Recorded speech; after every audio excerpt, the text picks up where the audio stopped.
ma dellu ci affaire jigéen ci biir islam. oui. xam nga dañu ci jamono boo xamante ni daf bëri violence. oui. nga xëy suba dégg ne rey nañu fi jigéen gaañ nañu fi jigéen. oui. léegi dama bëgg a xam situation jigéen ci biir islam. très bien. parce que man ci sama gëstu. alluwa bu gàtt. jàpp naa ni ci biir l'islam góor ak jigéen ñoo yem. parce que amul fu ma gis mbaa ma dégg ñu ne jigéen julli juróom yi na ci def ñaar yem ci. góor jëf juróom. góor def juróom. amul fu ñu ne koor gi fanweeru fan yi na ci jigéen woor 10. li ci des ñu bàyyi ko jigéen góor. Màkka itam amul fu ñu ne noo jigéen ñi daal mën nañu toog donc bépp sart boo jàpp ci biir islam góor am na sañ-sañ def ko walla sax obligation def ko yenn saay jigéen aussi am na ko alors ci biir loolu dama jàpp ni kon góor ak jigéen dañu yem alors kon lan moo war a tax nag ba ñu ne jigéen du mën a jiite surtout que ñëpp kilifa yi wax yëpp amul benn kilifa ak nu sa dayoo toll boo xam ne jigéen moo la jur yow sa waajur noo koy mënee sut catégorie sut ko grade te moo la jur nga ba nga nekk li nga nekk boo dee ne borom xam-xam wala leneen ak leneen yëpp jigéen moo la jur alors donc man loolu daal moo ma xaw a ëlëm tuuti. yaakaar naa du mën a jiite boobu julli nga wax du mën a jiite julli daal. waaw julli voilà. l'islam mooy diine boo xam ne ni mu protéger jigéen amul benn système ci àdduna bi bu ko protéger jigéen mën nañu xaw a wax ne sax ni mu protéger jigéen mu ëpp sax ni mu protéger góor parce que faiblesse bi nekk ci jigéen moo ko waral ma njëkk cité loolu nga wax l'islam toujours dafa bëgg a suturaal jigéen dañu ne bu fekkonte ne jigéen dañu ne dafay jiite mën na dem bay war a jiite ñëpp di ko xaar mu ne leen ah man kat dama am ngànt kon kii leen keneen mu jiite l'islam ne balaa loolu di ko ci fekk ne nañ ko protéger ba nga xam ne loolu du ko dal mu ñu suturaale ko ci côté boobu njariñ loolu cause boobu bokk na ci li borom xam-xam yi di cité pour les mais du pour xeeb ko parce que du pour xeeb ko yàlla asaaloo la def ci li nga xam ne nit ki rawante bi yàlla asaaloo la ko def amul différence diggante góor ak jigéen liiral bu la neexee nga ne innal muslimina wal muslimaati wal muminina wal muminaati wal qaanitina wal qaanitaati fu mu wax góor rek wax jigéen résultat ba nekk benn ne daal rawante bi toujours daal mu ngi dépendre ci nit ki en tant que tel moo xam góor la wala jigéen la ni mu def wala li mu deful. oustaz mu mel ni fii sax ci écran bi am na jigéen voilà fii ci écran bi yaa ngi gis. waaw yaa ngi gis jigéen buy jiite mu ngi jiite sax ay góor. parce que am na ay ngir yoo xam ne. lii nag moom jiite ay góor moom. lii est-ce que yoon est-ce que tegu na ci yoon oustaz. ci ngir imam Malik moom. waaw ci ngir imam Malik moom tere nañ ko. oustaz taxal ma wax li gomis bëgg a wax. waaw parce que diryanke yii bu ñu wogosoo jiite oustaz loolu mënta ne. waaw mënta ne. li gomis di xalaat rek laay wax. xam nga nañ laaj alaaj oustaz waaw. dama bëgg nga leeral leen oustaz maanaam adduna bi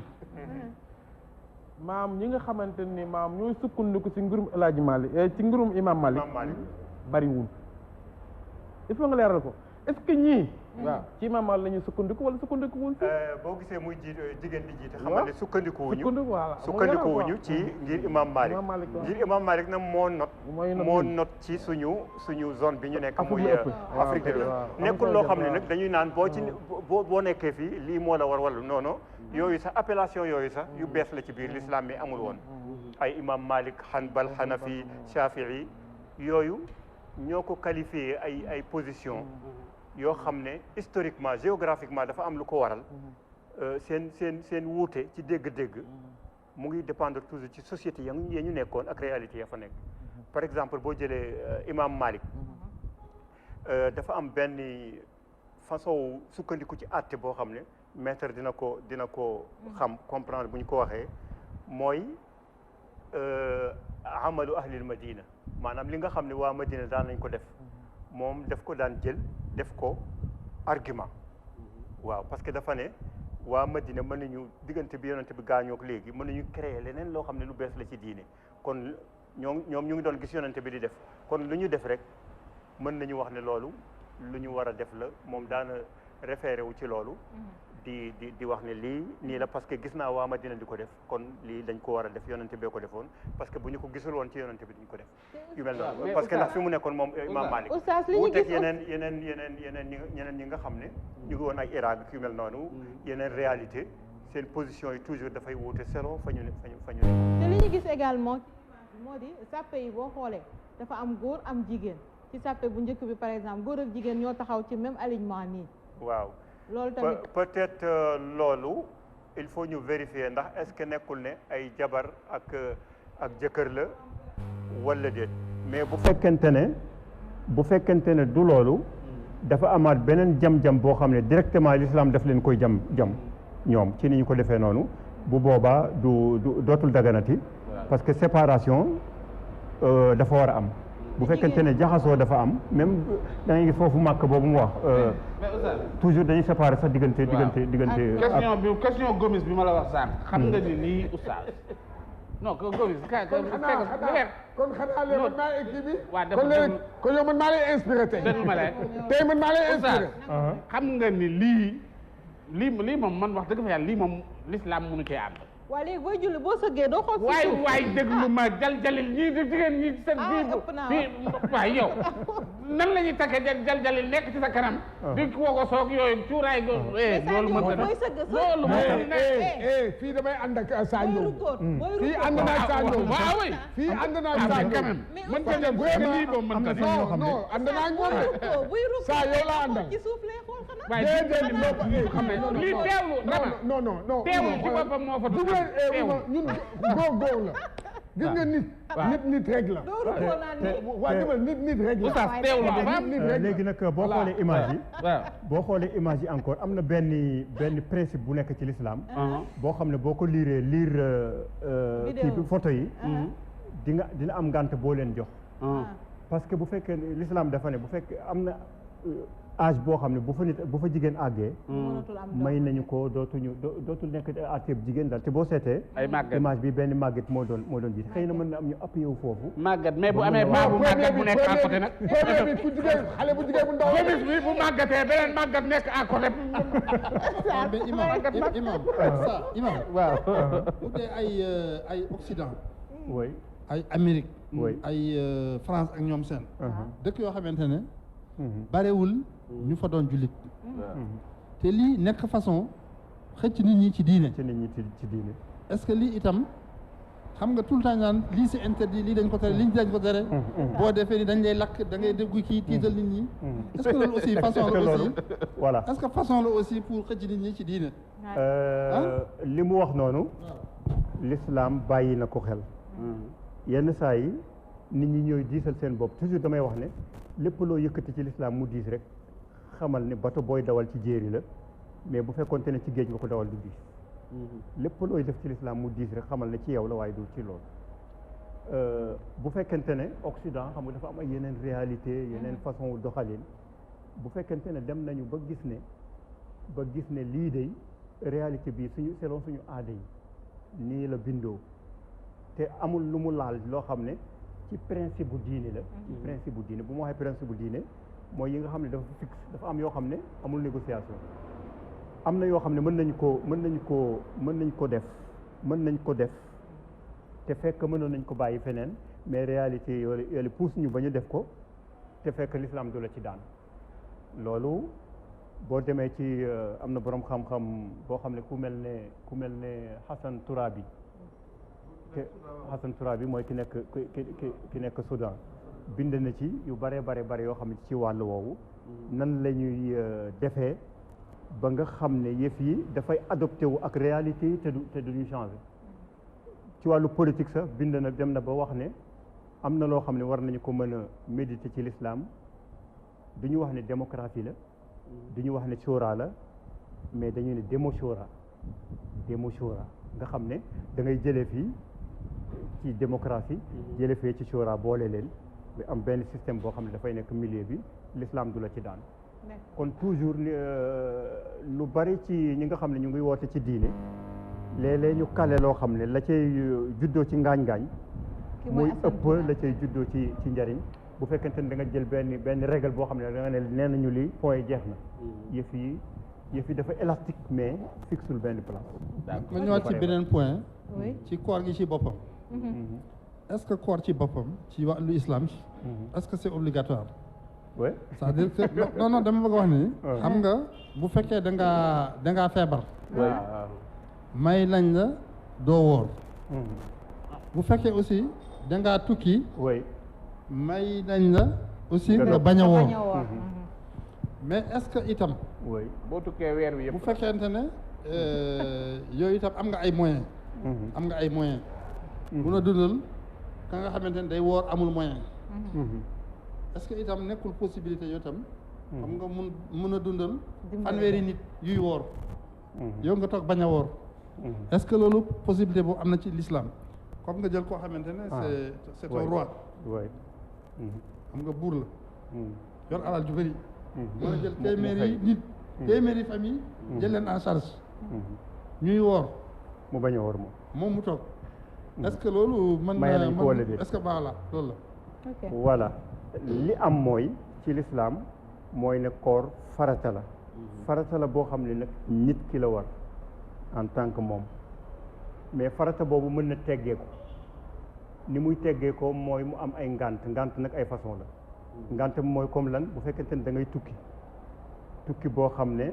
sorewaay boo xam ne jéggi na dayoo jógee ci benn réew dem beneen réew par exemple bu boobaa may nañu la nga dog te booy dog sax mooy bi ngay déparé Ndakaaru fii di dem foofu ngay dogee parce que yaa ngi dem yaa ngi tukki bu fekkente ne da nga feebar itam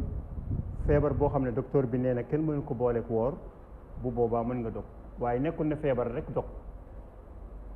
sama loxo ngi metti rek ma dog déedéet il faut docteur bi mooy wax ne feebar bii boo ko booleek woor dina yéex a wér wala du wér wala dafa yokk bu boobaa da ngay kii am na ñoo xam ne itam seen cas mooy dañu àgg ci âge foo xam ne mënatuñu woor fii ba faw mënatuñu woor ñooñu itam beneen cas la parce que ngante yi dafa am yoo xam ne dafay teggeeku ak yoo xam ne dootul teggeekooti mukk léegi bu fekkente ne ngante bi dootul teggeekooti loolu nga laaj ci lay door a ñëw koo xam ne abadan fii ba àdduna tukki dootul mënati woor ndax feebar bi mu yore du wér te mënuñu ko boole ko woor kooku dañ koy ne bul woor waaye bés bu jot bu ñu demee bay dog joxeel loo xam ne mën na dogal ku woor mburoog la koy tooyal ci biir wala yooyu ak kaas voilà yooyu mën nga ko joxe mu remplacer mais nag woor wala lele du choix nekkul choix boo xam ne da ngay naan wooral wala bokk nga remplacer déedéet du choix mais wooral d'abord bu fekkente ne mënuloo woor nag day nga door a ñëw ci deuxième étape bi te mooy nga lele bu fekkente ne am nga ko boo ko amulee itam daf lay wàññi kon du choix mais beneen étape la boo xam ne dafay ñëw. waaw mais ci tukki bi dama bëgg benn précision ci tukki bi rek. par exemple xam nga ci tukki bi. oui léegi yow nga war a dem Europe. dégg nga ñu ne koor gi suba la. Coupe d'Afrique bi fekk Coupe d'Afrique bi koor gi day jeex. Coupe d'Afrique bi ngay jéem a li jot. Coupe d'Afrique bi de. waajal tukki la bëgg a wax. déwén lay wax Coupe d'Afrique bi moom mu ngay am 21 juin. loolu weesu dina fekk mu weesu. léegi dama ne. léegi nag nga naka dem. par exemple li nag yow tey jii koor gi commencé na tey. oui nga naka dem Europe. wala foo mun di dem léegi kon léegi yow boo demee rek. kon léegi nga yow dootoo woorati. boo yeggee da ngay woor de. lañ la wax voilà. léegi am na loo xam ne ci loolu war nañ ko leeral. ci li mu laaj. mooy ne tukki bi ñu lay may pour nga bañ a woor. tukki boobu warul nekk tukki boo xam ne. pour lu araam la. mais nag. waaw bu fekkente ne da ngay tukki pour def lu araam. bu boobaa duñ la may loolu tukki bi ñu lay may mooy tukki boo xam ne dafa dagan. bokk na ci tukki yi dagan yi nag loolu nga xam ne bu fekkente ne Sénégal dafa am compétition ngay dem. ak yu mel noonu yëpp dañ lay may nga dog même joueur bi ci boppam bu fekkente ne mënul boole koor gi. ak football bi yoon daf koy may mu dog. ci cadre ñàkk mën a boole boobu même bu fekkente ne du tukki bi même bu fekkoon te fii lañ koy kiyee ñu bari nag loolu daf leen di échappé loolu may nañ la parce que mais loolu am solo la sport dafa nekk loo xamante am na joueurs yoo xamante ni bi dañuy woor di kii mën na nekk nag mën na nekk waaye attends xaaral haute compétition nag bu fekkente dama ci yokkal Sadio comme ça foofu nga leeral am na yenn entraîneur yoo xam ne dañ ne seen équipe ku wóor doo football waaw ku wóor doo football waaw am na entraîneur yoo ñoom dañ ne naan sama équipe ku wóor du football voilà bu fekkente ne football boobu ñuy football dafa dugg ci cadre métier mi sport boobu dañ koy dugal ci cadre liggéey la daal métier la waaw mais duñ ko dugal ci ne sport en tant que tel la bu fekkente ne foofu loolu ñu nekk noonu di ko def dafa dugg ci métier mi nga xam ne nit ki fii lay daanee dooleem pour dund bu boobaa atteb yeneen métiers yi atteb yeneen métiers yi lay doon bu dee mënuñu ko boole mën nañu donc loolu nag docteur bi mooy wax ne lii mën nañ ko boole wala mënuñu ko boole kon nit ki bu fekkente ne haute compétition la nekk ñu ne mënoo ko boole koor mën nga dog bu paree nga fay benn fan bu fekkente ne itam équipe bi dafay tukki jóge fii dem Europe wala yu mel noonu pour def compétition boobu yooyu bu boobaa am nañ droit bañ a woor ci cause tukki bi maanaam ci tukki boobu ñuy tukki parce que tukki boobu dafay dugg ci lu dagan daal oustaz après on va ma ñëwaat ci 2 autres petits points rek benn bi mooy affaire fulaar li ñuy wax fulaar islamique oui ak jox jigéen loxo oui alors loolu nag fulaar islamique bi comme suñu réew mi am na ñu koy def am ñu ko dul def est-ce que c'est obligatoire rek nga def ko benn ensuite bu fekkee c'est obligatoire ban façon fulaar la parce que am ñoo xamante ne hijab la ñuy def hijab bi am ñoo xamante ne burka bi muur yëpp doo xam sax kan la doo xam ndax nit ki góor la mbaa jigéen la donc ça c'est le premier point deuxième point aussi affaire joxe loxo bi fii aussi gis nañ ñoo xamante ne dañ joxe loxo am ñoo xam duñ joxe loxo bon gis nañ fi ay sëriñ yu mag yu fi amoon di joxe loxo waaw mu am ñoo xamante ne c'est des jeunes yu ñëw alors ni loolu dàq nañ loolu yëpp daal vraiment baaxoon na nga wax ci point bu njëkk bi muy fulaar ak ñàkk fulaar yooyu mën nañu wax ne ci ñun la mais l'islam dafa dégager benn principe boo xam ne bu amee rek li mu bëgg a am na colin gi nag mu ngi dépendre ci culture yi léeg-léeg nag ñu jaawatle diggante culture arabe ak l'islam c'est vrai yëf yi bokkul xam nga am na colinu arabe yoo xam ne arabe yi ñoo daan soloo noonu avant l'islam ñëw ñu continuer soloo noonu sénégalais bi itam am na noo xam ne ñoom noonu la ñuy soloo mais l'islam waxul bële waxul bi mu wax daal mooy na nekk loo xam ne saatir la maanaam fi mu war a muur yëpp muur na ko ci jigéen bi ba pare mu bañ a nekk loo xam ne lu transparent mais comme yi ngay gis ni ci écran bi yooyu ay ak yu mel noonu bii kii nii mën naa nekk sax gomis waaw yooyu moom nekkul ne l'islam dafa ne boo defulee lii da ngay am bakkaar nii rek nga war a def yooyu ay culture ay nit la mais l'islam li mu la wax daal mooy fexeel ba nga muur fi nga war a muur te li nga koy muuree itam bu mu nekk lu transparent rek d'accord yaa xam nag ci mode indien bi nga jël wala bu sénégalais bi wala bu arabe bi ku mel noonu boobu jeex waaye ñu bari dañuy transporter culture feneen indi ko fi yaakaar ne fii nii rek la war a mel pour mu comme nii nag oustaz voilà voilà yooyu yëpp ay genre culture ay nit la ay genre culture ay nit la waaye bu lu mu mënti doon am na xëy na mode sénégalais bu fekkente ne sénégalais mën nañu créer loo xam ne fexe nañ bu kii noonu te bu nekk yu sénégalais bu boobaa itam l'islam bu xoolee gis ne rek principe yi mu dégagé am na ci bu boobaa dafay dal di mën a nekk beneen question bi mooy joxe loxo maanaam nuyub jigéen ak góor ndax dafa araam wala araamul xam nga ci principe bi bu fekkente ne dañu ne góor bi mooy nuyu jigéen bi rek day aspect araam dafay dal di dugg mais nag nit ki mën na àgg foo xam ne ñaari côté mën nañu àgg foo xam ne loolu dootul nekk ci seen cas exemple bi ma la ciy jox mooy am na noo xam ne boo ñu laale woon jigéen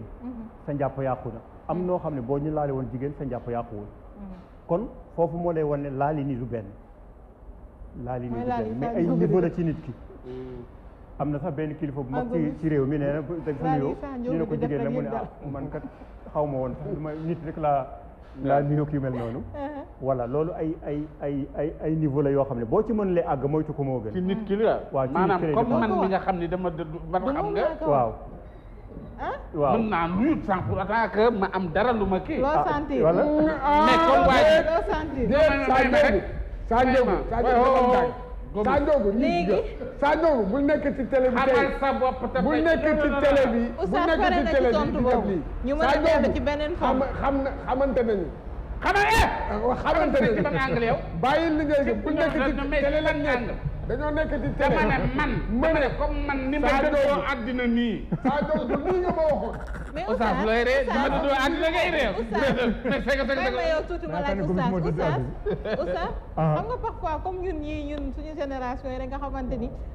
tubéy yaa ngi fii yooyu ngi fi daal yenn saa yi ñu ni de toute façon dañ koy sol yàlla bëri na yërmande xam nga te en plus de ça aussi yenn saa yi nga juddoo foo xamante ni tamit kenn tàmmu la nga muuru depuis le bas âge xam nga tàmmu luñ la muuraay beeg yooyu yëpp tamit loolu tamit lan moo la ci mën a fekk Oustaz su fekkee yow dañ ne aussi yàlla moom xol lay xool wax dëgg yàlla xol lay xool waaye du jëm nuñ koy waxee physique bi ak waaw dafa am lu mu digle nag maanaam l'islam daf la digal en tant que jigéen nga muur daf la protéger nag loolu yëpp pour l'islam protéger la nga muur sa awra comme ni mu ko digalee góor ñu bari dañu yaakaar ne tamit ñu bari dañu yaakaar ne jigéen la ñu digal mu muur awraam mais góor digaluñu ko ñoom ñaar ñëpp la ñu digal loolu ci même niveau bi mais nag awraab góor dafa bokkul ak awraab jigéen maanaam bu fekkente ne jigéen la kanam gi ak ñaari tenq yi rek ñoo nekkul awra kanam gi nii mën nga comme ni nga def nii waaw mooy kanam gi nii rek loo ci yokkoon tuuti rek mu nekk muuraay bu à la sénégalaise boo defoon kaala nii rek boobu jeex na day dal nekk muuraay mu jeex nga xam ne culture bu Sénégal la mais yiw na te fekk kii na d'accord loolu mooy awraab jigéen mais bu fekkente ne góor la góor awraam mu ngi tàmbalee dafa am awra nag ñaari niveau la boo xam ne xaliisa lañ ko tuddee boo xam ne bu dañoon ci julli sax sa julli du baax mooy li ko dalee ci jumbux bi ba ci oom bi waaw nit ki góor bu fekkonte ne yaa ngi julli par exemple sa jumbux ba ci sa oom nga protéger ko rek bu boobaa mën nga julli mais àndul ak teggin parce que yaramu neen nga def voilà loolu mooy awral xaliisa mais beneen awra bi mooy côté yi yëpp nga muur ko loolu digal nañu ko góor mu muur loolu jigéen nag dañu ne léppam awra la lu dul kanam gi ak ñaari tenk yi d'accord léegi nag li nga wax ci question éducation la mais dafa am lu ma bëgg a tëjee ak Oustaz Oustaz man li ma bëgg a tëjee mooy góor ñi dañ leen a wax ne am nañ ay uur ay ni ay chaque jour ma werante ko fii ak penn ay uur ay ni góor ñi ñu leen di xaar àjjana jigéen ñi ñoom lan lañ am ñoom ban position lañ taxawee uurul ay ni encore uur ay ni yu góor waaw xam nga kon ñun ñii ay uur ay lañ ñuy def xam nga déet non yow defal ndànk waaw ñaar ñëpp uurul ay ni ndax ay uurul ay ni lañ leen di def defal ndànk de attention de parce que il faut nga dellu ci baatu uurul ay ni mooy lan uurul ay ni mooy sa càppaacoli rek loo xam ne da nga mel ni waaw sa cap waaw yow na càppaacoli voilà sa càppaacoli nga xam ne dafa mel ne dafa am loo doon wër di ko wër di xool ak sa bët gisoo ba nga gis nga ne mu ngi nii bii moom dootuma xoolati côté bi dootuma xoolati bii daal li ma doon wër daal mu ngi nii loolu moo mais Oustaz mën ma dégg ñu ne ay junni lañ ci am na ñu ko firee ne mooy ñoom ci seen bopp maanaam jigéen ñooñu seen bët yi dafa xaw a ron yi demi moo tax ñu tuddee ko noonu mais ni ko jigéen ñi ni ko góor ñi amee ci ñu am ci àjjana ñoo xam ne kontaan loolu nañu leen soxlaatuñu keneen noonu la jigéen ñi di amee loolu encore ci góor ñi bu fekkente ne dugg nañu àjjana dañ fa am ay concurrence égalité bi rek mooy égalité bi rek gën a leer loolu mooy boo toppee ndigalu sama borom fii ci àddina pour teraanga jam la war a tal àllaaxira moo waral loolu voilà il faut nga tàmbale ko fii de bul yaakaar da ngay dem ba foofu nga door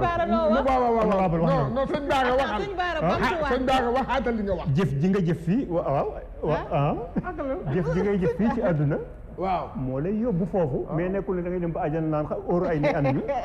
nga koy jëf fii sa jëf fii kon loolu defal ndànk sasan bay découragé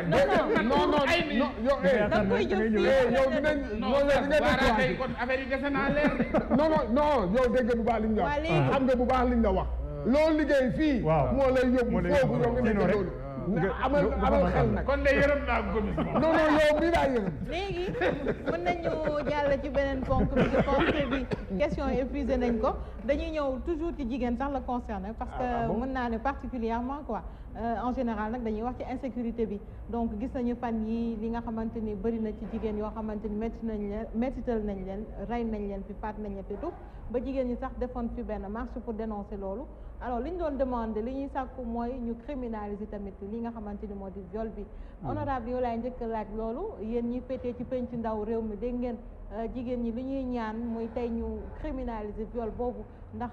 bëri na ci ñoo xamante ni ñi ngi yàq seen àddina ci loolu ana ban taxawaay ngeen fas yéene taxaw ci loolu rawatina wàllu insécurité waaw soxna si ginnaaw bu masawoo li nga xam moo fi amoon muy jigéen ñooñu nga xam ne dañ leen def lu bon loolu bokk si ñee ñi nga xam dañ leen rey xam ne jigéen mooy am réew mooy société bi nga xamante ni yàlla dogal na yàgg nañ ko càmbar ba fi mu toll nii assemblée nationale ci table président assemblée nationale am na projet de loi yu fa nekk yoo xamante ni pour condamnation à mort la ci affaire yooyu noonu pour ñu indiwaat mais boobu lii xewagul bi lii xewee ku ne dégg na li nga xamante ni moom la ci suñ kilifa yi wax fi ma si mën a jël rek mooy Serigne Mountakha ci kàddu Serigne Bassirou mu wax ni yàlla moo ëpp yërmaande ci doomu aadama yi kon nag li yàlla digle nañu si jaar bu mu bëggee jàmm am peine de mort bon comme fekkoon na ñu nekk si table président assemblée ba man mii di wax ak yow fi mu toll nii maa ngi bindaat ak ay juristes yoo xamante ni tey ci beneen loi boo xam ne dama ko war a déposer en tant que lu ma ko loi mayee même bu fekkente ni duñ ko def maanaam peine de mort criminalisation bi nga xamante dañ koy def nga xamante ni ku ñu ko defat tant que maanaam peut-être que ay 50-60 ans ba 70 ans ñu tëj la ko ba nga xam ne ditoo génn loolu jàpp naa ne tant que defuñu ko loolu du fi jógee aussi tamit responsable bi nga xamante ni moom la si état war a jël mu jël ko si ndax yëf yi mi ngi tàmbali si biir kër yi ndax mag ñi wéy na te jikko yi yàqu na loolu tamit il faut ñu bàyyi ko xel ndax nit ki bu fekkente ne am réew moo wax dafa nekk maanaam pauvreté liggéey amul njàng mi amul su boobaa def lu bon day yomb kon déjà responsable si ñëpp la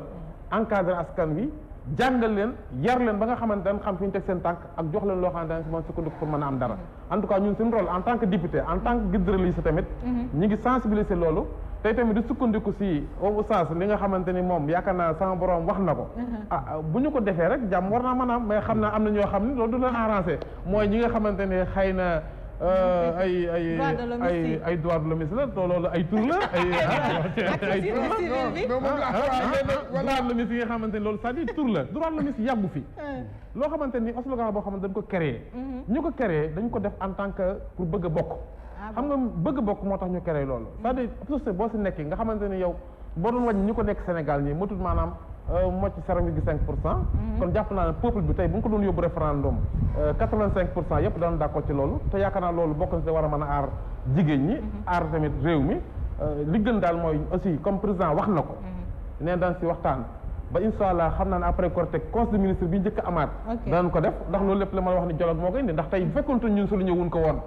jigéen ñi am maanaam benn gëdd si lu mel noonu te jigéen ñi fi mu toll nii dañoo sonn nañu loolu moo tax ñun ñu war leen a aar sàmm leen kon yaakaar naa ne yéen dialogue bi ñu def rek déjà am ngeen satisfaction ci loolu mooy dana indi loi boo xamante ni tey jii dañ ko def criminalisation boo xamante ni tey ku ko defati daan la daan yoo xamante ni day da nga ko rëcc waaye tamit il faut tamit jigéen ñi tamit di bàyyi xel xam nga viol maître xam na ko même diggante jëkkër ak jabar mën na am viol mi ngi am ci rapport boo xamante ni maanaam néew mais non mais loolu en tant que sëñ bi loolu bu fekkente ni ci mbir non déglu ma rek bu dee yooyu tamit féministe yeeg kii ñoo ko fi indi mais l'islam loolu waxu ko ci biir sëy ramat dama lay wax nii l'islam la man waxuma la loo xam ne ay waxu caaxaan la yow diggante jëkkër ak jabar yow fi nga jëm maa ngi d'accord yow déglu ma maa ngi d'accord yow dama non dama bëgg ay kii yii ngeen di def nii moom ngeen war a bàyyi lii mooy indi ay problème ci loolu li ma teg mooy xam nga da nga ni l'islam xam nga tudd ñu maanaam l'islam ndax l'islam li mu santaane mooy peine de mort waxuñu affaire l'islam ci loolu non dama la wax ma ni la bu fekkee dañuy appliquer peine de mort l'islam waxul ci affaire loolu diggante jabar ak jëkkër mais bu dee viol ci li nga xamante ni mooy suñu loi yi dem na ci diggante jabar ak jëkkër bu àndee te neexul jabar ji loolu viol la léegi nag su boobaa déglu ma est-ce que mënut a nekk est-ce que mënut a nekk tey affaire saa yóbbu mi soxnaa mere ko mu ànd ak moom toujours lu mooy da ko violé ñu condamné la maanaam à vie honorable saa laa àndal nañu waxante dëgg l'islam yow na nga atte foofu laaj na leeral li mu la wax nii leeralal na la ko dafa la ne maanaam ñaari cas yi bu ñu ñëwoon di ko àtte du nekk benn parce que kële bu ki def lee dañ koy àttee ne njaaloo na kii nag yu mel noonu mais kii duñ ko àttee loolu dañ koy àttee ne ikrah loolu ikrah lañ ko tuddee daal maanaam seeg sa jabar fekk da nga ko forcé mu am ngànt wala yu mel noonu bu fekkente ne dafa am ngànt bu fekkente ne dafa am ngànt nga forcé ko toor bi ci yow la waaw loolu moom bu fekkente ne amul ngànt loolu du yoon bu fekkente ne amul ngànt nga forcé ko waaw moom toor bi ci moom lay nekk waaw toor bi ci moom lay nekk bu boobaa toor bi ci moom ci ku jigéen ci lay nekk yonent bi itam dànkaaf woon na loolu nee na képp koo xam ne jëkkëram woo na ko ci boppam te amul ngànt mu bañ bu boobaa malaaka yi dañu continuer rëbb ba bët set kon loolu yonent bi ci woon mais nag bu fekkente ne kay dafa am ngànt yow nga kii ko loolu bu dul viol te mu nekk violent te oustaz loolu bu dee mbirum loi moom loolu bokku fi moom léegi nag bu dee loi nag loolu amul moom léegi nag bëgg naa yokk ci li honorable wax sànq muy peine de mort balaa maître di ñëw peine de mort ci l'islam maanaam ku rey ñu rey la nit ñi niñ ko déggee dafa nekk erreur bokkul ak li l'islam wax xam nga l'islam teg na loolu mais amul benn at boo xam ne da ngay naan at ma ñu reyee nit ñi ci l'islam ay peine de mort at mu ñu amul loolu amul parce que ku rey ñu rey la bi balaa ñuy wax ne kii rey na sax moom loolu sax problème la pour nga mën a wax ne kii rey na kii procédure bi yombewul noonu ci l'islam bu fekkente ne foofu nga ko jaar ak rey nitam rey ay façon wu rey la am na qatlul amdi am na sibhul amdi am na xata qatlul amdi mooy rey te teyeef yaa ko gis nga indi jaasi rey ko sibhul amdi mooy nga jël benn yet bu ndaw rek nga dóor ko mu dee xam nga wala nga ngeen di xeex nii rek mu ne kandal loolu sibhul amdi la dafa niroog tey waay du teyeef waay du teyeef beneen bi mooy xata nga gis nga yaakaar ne benn bukki la nga tiire ne kay nit la loolu moom benn bu ci nekk itam ak atteem bokkul waaye ba jar a détaillé ci yooyu yëpp nag mooy bu fekkente ne nit ki dafa rey te tey ko atteem bu fekkente ne def ñu investigation ba benn cause boo xam ne secondaire boo xam ne influencé na ci rey boobu ne dafa am lu tax waaye ngante am na ca bu fekkente ne lépp leer na bu boobaa ña war a doon na waa jooju itam am nañ ci kàddu bu mujj bu fekkente ne ka ca gën a tuuti nee na baale naa rey dootul mën a am léegi déedéet die rek mooy mën a am même bu fekkente ne ñëpp ne ñiy doon na yëpp nee nañu rey mais kenn rek ne déedéet man de baale naa bu boobaa option rey bi dootul mën a am maanaam bu ci amee mineur nag mineur xam nga rey nit nit ko am ay doom kenn ki doon mineur waaw maanaam nekkagul muskalaf oui am na ñu wax ne dañuy xaar ba mu déedéet du ñu xaar mais mineur toujours kay yore mbiram ba muy majeur mooy ka remplacé way juróom étape boobu yëpp lu mu wax rek lu kooku wax rek moom lay wax ba muy àgg âge mu door yoree bu boppam mais du ñu xaar l'islam daal fa muy xaaree ci yu mel noonu mooy koo xam ne dafa génn àdduna mu fekk kii dafa ëmb dañuy xaar ndono li mën nañ ko wutal paaru góor mu ñuy xaar xamuñ ndax góor lay doon wala jigéen développement nag am na léegi. ndax kaaw bi maître wax léegi moo am si kaaw Mbayang Diop Arabie Saoudite. waaw Arabie Saoudite. waaw te Arabie Saoudite ku ne xam na ne ci lislaam nañuy àttoo. mais biñ ko tuumaalee ne dafa rey. mun ñu ko àtte tant que doom yi màgguñu. ba yaakaar naa bi may mujj dégg. doomu ki mu rey kenn rey. Arabie Saoudite xam nga Mbayang Diop dañ ko tuumaal ni dafa rey ki mu doon liggéeyal. Arabie Saoudite. ñu war ko condamné war ko rey. mais ñu ne léegi dañuy xaar ba doom yi màgg ba xam ñoom dañ leen di baal wala nu mu demee ba léegi fu muy waxee bi mu mujjee laaj dossier bi comme man dama représenté peuple bi. damay fexe maanaam dossier bu ma dégg ma noonu may jokkante ak ambassadeur ak consul yi foofu noonu pour xam nan laay mën a plaider bu ministre affaires étrangères ñëwee pour que loolu mooy sama rôle mais ba mu mujjee laaj ba may mujjee laaj reyagul ko woon mais cas bi maître wax ni ci cas boobu lañ sukkandiku ba reyuñu ko woon te foofu Arabie Saoudite la li principe ci l'islam daal moom nit ki bu fekkente ne ci jamono yu muy nekkul mukallaf la ka nga xam ne moo yore mbiram ba muy nekk mukallaf mu door a kii mais pour xaar waaw pour si wàllu alal. waaw mais pas si wàllu. waaw jéggale ak waaw bu fekkente ne jéggale ak ñàkk jéggale. waaye bu fekkente ne ci wàllu alal laa yu mel na xam nga alal ji doom yee ko moom. bu fekkente ne alal ji la doom yee ko moom. mais si wàllu jéggale kële mënul jéggale ci place gone gi. waaw wala nii jéggalewul fekk gone gi moom xëy na moom. mais am maa ñu ne dañuy xaar gone gi.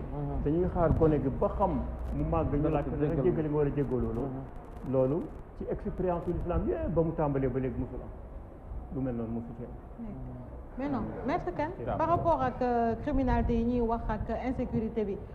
dañu gis ni les avis sont partagés pour d'aucuns fi mu nekk nii nañu indi peine de mort bi ñeneen ñi tamit ne peine de mort du solution tamit yéen ban taxawaay au niveau waaw xam nga man damay njëkk leeral benn affaire nit ñi dañu opposé droit de l'homme ak l'islam te oustaz wax na fi léegi ni islam moom moo gën a am yërmande ci jigéen par exemple am na yërmande aussi ci xale am yërmande aussi ci mag donc islam boo ko seetee am na droit de l'homme ci biir islam moo ko ëpp ñun nit ñu ñuul ñëpp a ngi wax affaire charte du Mandé xam nga ak charte de Kouroukan Fouga mooy charte de Kouroukan Fouga mooy benn charte boo xamante ne dañ ko teg au XIIIe siècle alors charte boobu moom moo jiitu déclaration de l'homme yi am yëpp ci àddina bi droit de l'homme te ay nit ñi ñun ñoo ko sus donc pour dire rek que xëy na tey ci dëkkal nañu droit de l'homme ci réew tubaab bi mais historiquement demeewul noonu bi islam di wàcc 7e siècle di defar situation jigéen nga xam ne ku amoon doomu jigéen danu lay rey ak yooyu mu jëlee ko fi wala suul la mais loolu c'était une avancée donc c'est pour dire que bu ñu jàpp ni que droit de l'homme tubaab yee ko moom l'islam bokk ci nit ku ñuul bokk ci maintenant dafa am ay droits yoo xamante ne ñun du suñu ay droits comme jigéen ak jigéen di demlante góor ak góor di jokkalante ñun suñu culture suñu diine droits humains yi daal nanguwul loolu mais wormaal doomu aadama moom ñun ñëpp ñoo man ko bokk ko amul civilisation boo xamante ne buy wootee nañu lor doomu aadama nañ ko teg lu metti nañ ko mettital nañ ko toroxal loolu amul aussi diine bu koy wax maintenant pour dellu si ci affaire criminalisation bi criminalisation mooy lan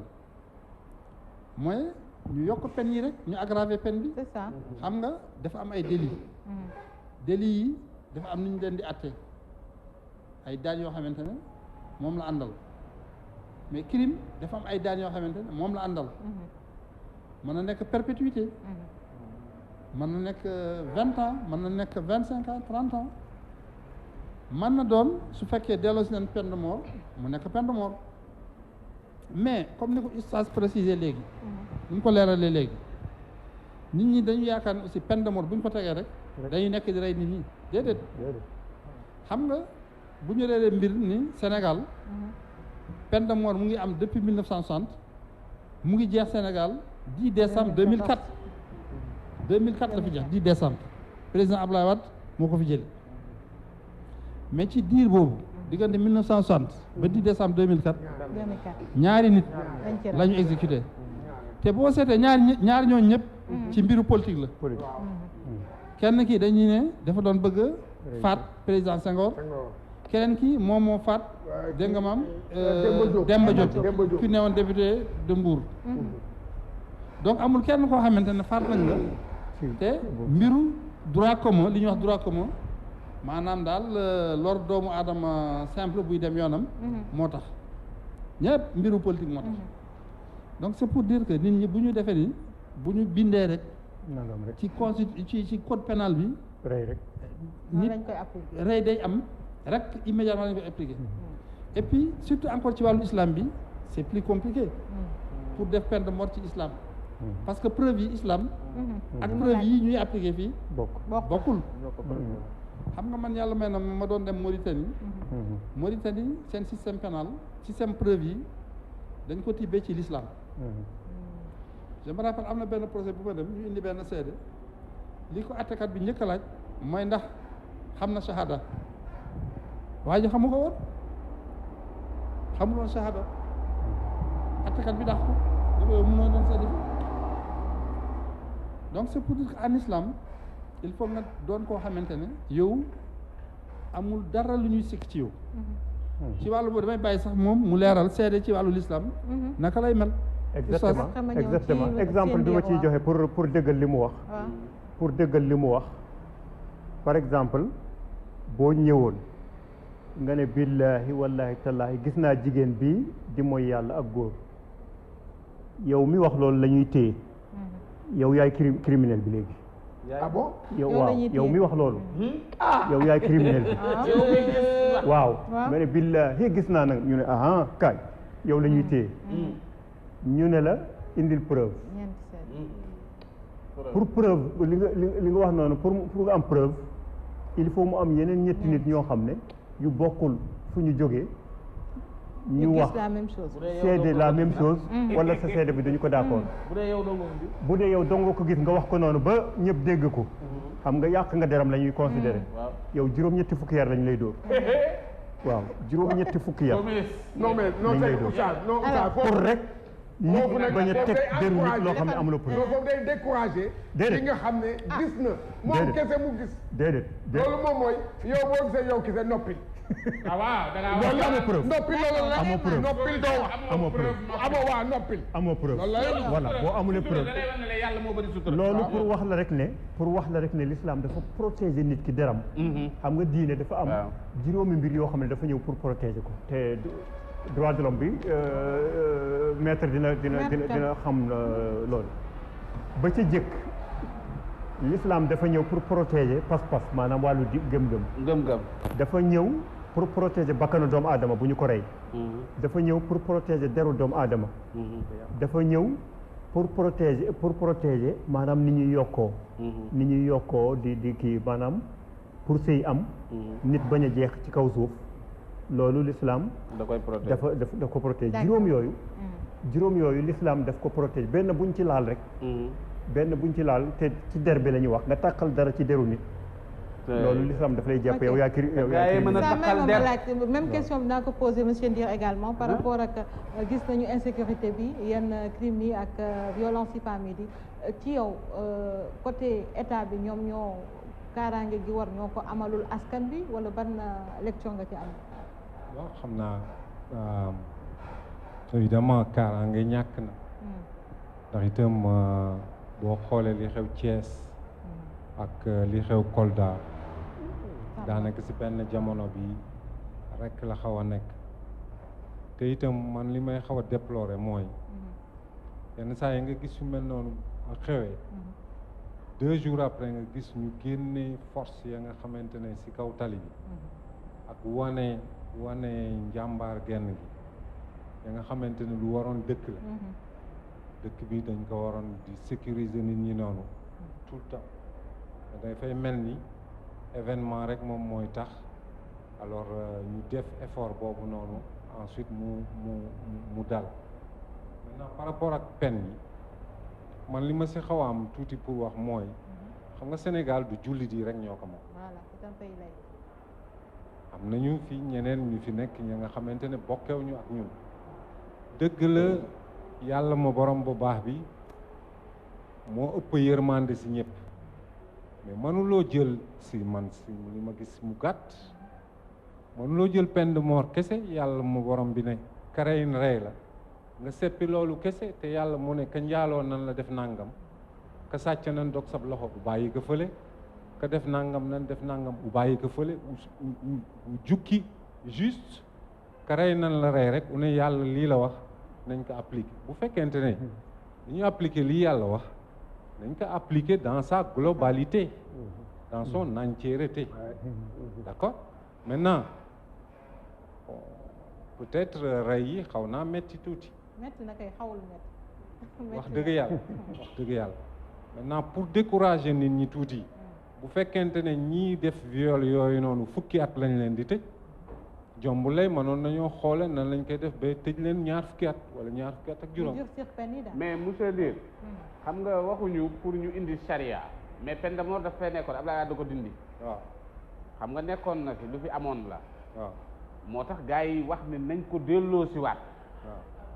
waaw nañu delloo si waat li fi nekkoon. waaw ndax xam nga man Sandiogou man ànduma si peine de mort. ah lu tax àndoo assumé man ànduma si peine de mort parce que dama jàpp ne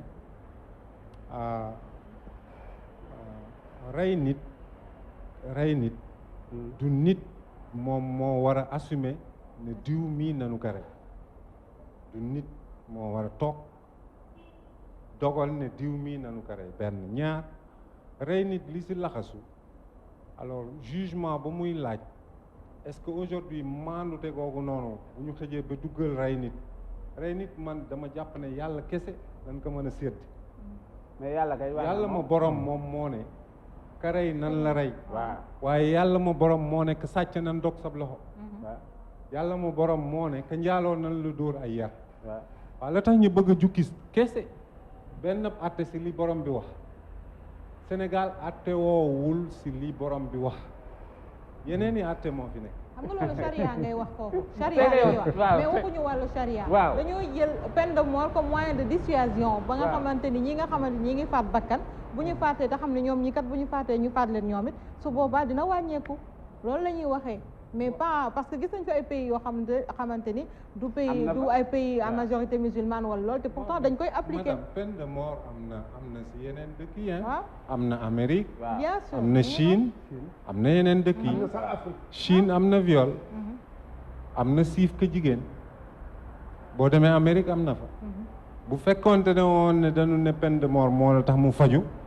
bon xam naa Chine dootul am viol non waxuñu ko viol ñu rey la mais ka violé ak nit ka rey ak nit ña rey la waaw bu fekkoonte ne woon ne moo la dàq reyaate ma ne bon Chine dootul am kan rey parce que ñoom ka reyin rey ba léegi nañ faa rey tamit bien que dañ naan Sénégal màkk sax jombul lay am nañu faa rey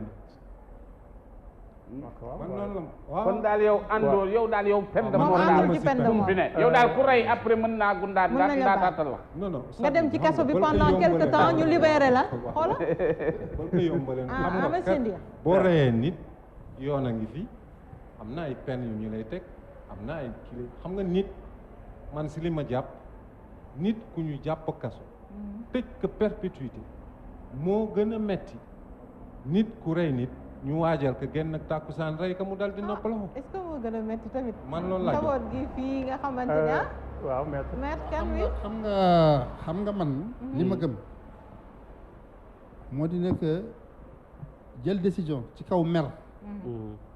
wala jël décision parce que da nga bëgg a satisfaire population bi ñu ngi koy laaj loolu du politique bu baax xam nga man li ma gëm dëgg mooy gis nga gendarme bi gën a wóor mooy yar mooy yar mooy premier gendarme nit deuxième bi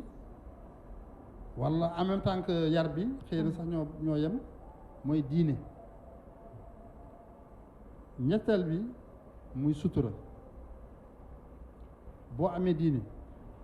am yar am sutura bari na loo xamante ne yow di nga ko jomb def du la dal mais boo nekkee koo xamante ne jàngu i jàngu a xamoo yàlla xamoo yàlli góoroo yattoo pour nga jub day xaw a doy waar parce que yëpp day dagan ci yow dajeeg nit kër portable am mu bañ nga rey ko alors que portable bi mu ngi jar peut-être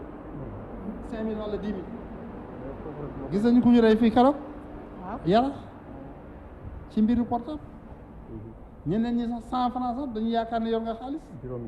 juróomi dërëm xam nga yooyu yëpp dafa nekk façon yoo xamante ne ñàkk diine ñàkk yar et puis ñàkk sutura moo koy waral donc yooyu comme ni ko l'honorable baxee sànq yooyu war nañ ci bàyyi xel fexe ba nit ñi ñu jàngal leen seen diggante ak seen réew maanaam seeni obligation yi ñu warlu ak seen réew li leen warlu ak seen dëkkandoo ñi nga xam ñoo leen wër ak li leen warlu aussi ci seen biir diine ça c'est très important maanaam li ñuy wax civisme savoir vivre ak éducation religieuse ñett yooyu daal boo ko boolee daal nañ ko insister nañ ci insister boole ko kooku dina defar nit ñi mais même boo defaree ay loi te defaroo nit ñi soo moytul sax yéen nit ñi sax ñooy toog defal seen tribunal sax condamné à mort kenn comme on voit ça dans les mafias là li ma la si dolli rek si loolu mooy jàpp naa ni comme mag ñu wëy nan ñu defar xale yi ndax jikko yi moom ku ne xam ne Sénégal jikko yi yàqu mais kan mooy responsable tout les familles en premier la première ndax bu fekkee da nga jur sa doom bàyyi ko si mbedd yi muy taxawaal mais bu ëllëg lu mu def yow yaa ko def loo aussi ñu joxe ay moyens teg leen si ay conditions yoo xamante ni dana mën a jël xale yi dugal leen fa mën a jàngi ndax ku jàngul bàyyi ma nga te bàyyi ma du xam li muy def ak lu mu du def te aussi tamit lu mu tax ma wax la affaire peine de mort mooy da ngay jël ay samp rek bu yàggul ñu fa rey ay nit ñu suul leen ñuy tëddeewuñu bu leen condamné fukki at ëllëg seeni mbokk bu ñu génnee mais est-ce que loolu du amaat maanaam ay violence il faut tamit ñuy bàyyi xel loolu kenn rey Tamba bu ñu tëjee kooku fukki at génn ko est-ce que ay mbokkam wala kenn ci famille bi mais gis nga dafa am loo xamante ne il faut que ñu jël suñu responsable ndax Sénégal ñoo ko moom te gis nga maanaam jooy bi nga nekk xale moo gën jooy bi nga nekkee mag gis nga buñ ko mën defar situation bii nga xamante ci la ñu woote lii nii teg lu baax yéen ñëpp ngeen ñëw kilifa yi mën a xool yoon bi ñuy jaar ñun ñëpp ñu mën see ànd pour teg ko avant maanaam moom mu fiy jógee bu ëllëgee bu ñuy jooy dañuy bëgg ku ñu wàllu subaa dana jafe moo tax nag ñu war a gën a justir tamit yenn pen yi loolu dina ci baax exactement soxna Ramatoulaye bëggoon naa fa yokk tuuti ci point boobu maanaam wàllu ku rey ñu rey la ñu bari dañ koy waxee ci logique gu ne bu fekkente ne dafa am ku rey nga rey ko kenn moo dee woon waaye ñaar dee na waaye dañu war a xam ne bu ñuy teg ne ku rey ñu rey la loolu fekk kenn reyagul kenn ñëpp xam ne ku rey ñu rey la maanaam rey nit égal rey sa bopp bu ko ñëpp xamoon bu boobaa rey dootul amati bu boobaa ñu bari dina moytu loolu parce que rey sama moroom égal ma rey sama bopp xam nga ko balaa ngay rey kooku loolu moo tax l'islam teg principe boobu am na lu monsieur Ndir wax sànq ne kii bind rek moo war a jël dogalu faat bakkan loolu la moo tax conditions yi l'islam teg pour ñu war a wax ne kii moo rey jafe pour ñu xam ne kii moo rey kii conditions yi dafa jafe nekkul loo xam ne rek day naan kii dee na kan moo ko rey kii rey nañ ko déedéet kii bu amee ku dee ñu indi kenn ne yaa ko rey reyagu ko de foog ñu indi ay argument yu wóor yoo xam ne lu xajam tuuti bu ca feeñee rek ne am na lu ca rax rek bu boobaa du ñu wax ne moom moo ko rey